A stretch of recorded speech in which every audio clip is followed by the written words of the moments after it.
নমস্কার বন্ধুরা, তনয়া কিচেনে আপনাদেরকে আরও একবার স্বাগত জানাই। আজ আমি আবার চলে এসেছি আপনাদের কাছে অন্য একটা রেসিপি নিয়ে। আজকে আমি হাঁসের ডিম দিয়ে একটা রেসিপি বানাবো। তো চলুন বন্ধুরা, শুরু করি আজকে রেসিপি। এই রেসিপি বানাতে আমার প্রথমে লাগছে 5টা ডিম। এখানে আমি হাঁসের ডিম নিয়েছি, আপনারা চাইলে পোলট্রির ডিম ব্যবহার করতে পারেন। ডিমগুলোকে আমি আগে সেদ্ধ করে নিয়েছি। এরপর ডিমগুলোকে ছুরি দিয়ে কাট লাগিয়ে দেবো। প্রত্যেকটা ডিম আমি এরকম করে ছুরিতে করে কাট লাগিয়ে দিচ্ছি।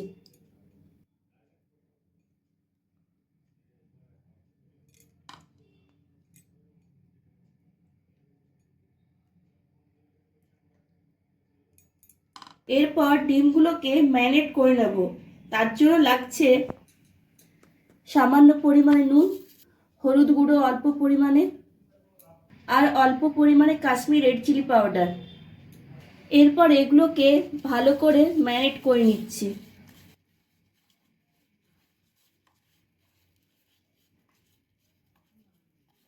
ম্যারিনেট করা কমপ্লিট। এরপর আমি 5 মিনিটের মতো রেস্টের অবস্থায় রেখে দিচ্ছি। এরপর আমি এখানে একটা কড়াই নিয়েছি। সেই কড়াইয়ে আমি 3 থেকে 4 চামচ সাদা তেল গরম হতে দিয়েছি। আপনারা চাইলে সর্ষের তেল ব্যবহার করতে পারেন। তেল গরম হয়ে এসছে, আমি দিয়ে দিচ্ছি স্লাইস করে কেটে রাখা পেঁয়াজ।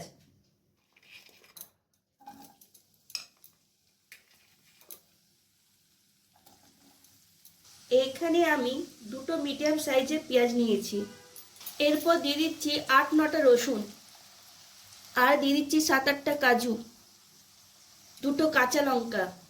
ঝালটা আপনারা নিজেদের পরিমাণ মতো দেবেন।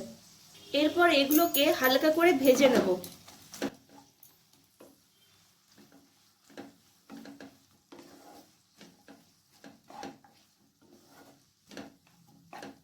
এগুলো হালকা ফ্রাই করে নিয়েছি। এরপর এই সমস্ত উপকরণগুলোকে আমি মিক্সি জারে দিয়ে দিচ্ছি, আর তার সাথে সামান্য পরিমাণে ধনেপাতা দিয়ে দিচ্ছি। এরপর এইসব উপকরণগুলোকে পেস্ট বানিয়ে নেব। পেস্ট তৈরি। এরপর কড়াইয়ে সাদা তেল গরম হতে দিয়েছি। তেল গরম হয়ে এসছে, এরপর ডিমগুলোকে হালকা ফ্রাই করে নেব।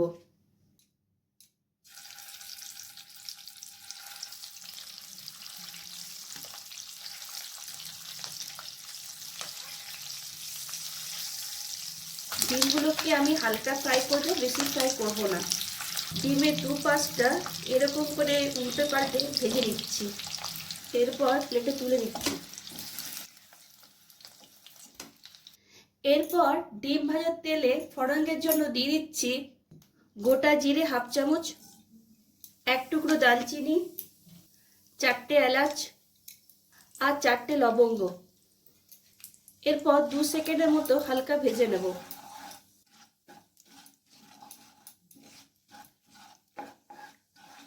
আঁচটা আমি মিডিয়াম টু লোয়ে রেখেছি।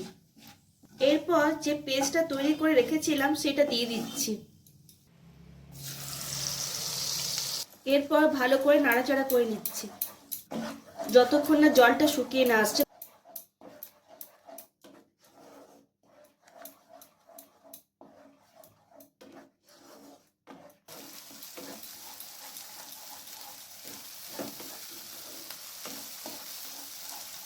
জলটা দেখুন অনেকটাই শুকিয়ে এসছে।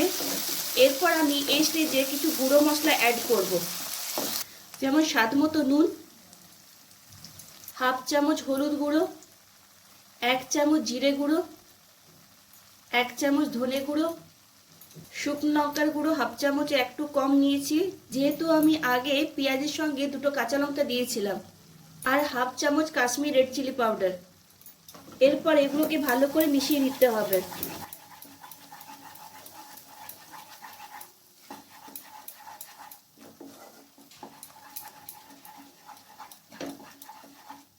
এরপর এই স্টেজে দিয়ে দিচ্ছি 1 কাপের মতো টক দই। এরপর আবার মশলার সাথে দইটাকে ভালো করে মিশিয়ে নিচ্ছি।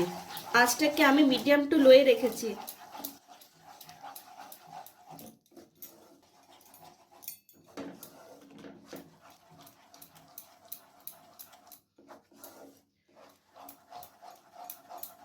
আর তার তার সাথে সামান্য পরিমাণে চিনি দিয়ে দিচ্ছি।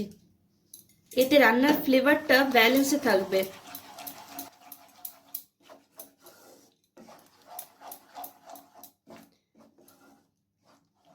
এরপর প্রায় 2 মিনিটের মতো ঢাকা লাগিয়ে রেখে দিচ্ছি, যতক্ষণ না মশলার থেকে তেল বেরিয়ে না আসে।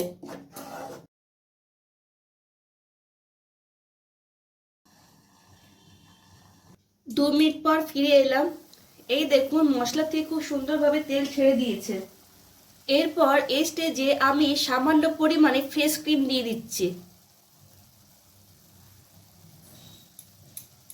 এরপর আবার আমি নাড়াচাড়া করে নিচ্ছি।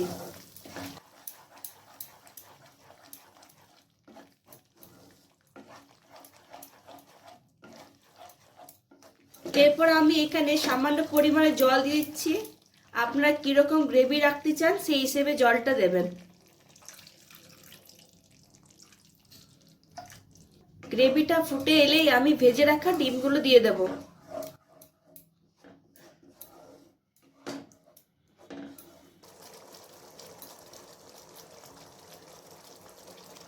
এরপর প্রায় 2 মিনিটের মতো ঢাকা লাগিয়ে রেখে দিচ্ছি, যাতে ডিমের সাথে মশলাটা ভালোভাবে মিশে যায়।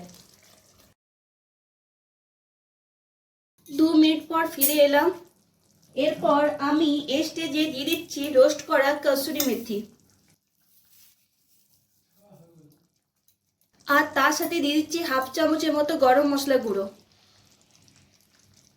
এরপর আবার একটু নাড়াচাড়া করে নিচ্ছি।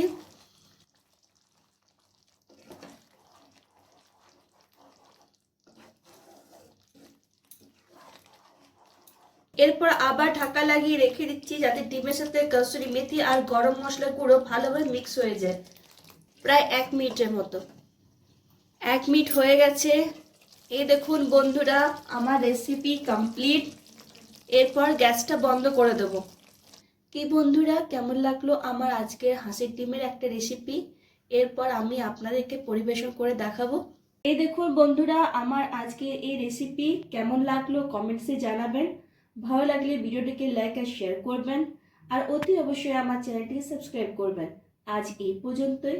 নেক্সট ভিডিওতে আপনাদের সঙ্গে আমার আবার দেখা হবে অন্য একটা রেসিপি নিয়ে। ততক্ষণ পর্যন্ত টাটা, বাই বাই।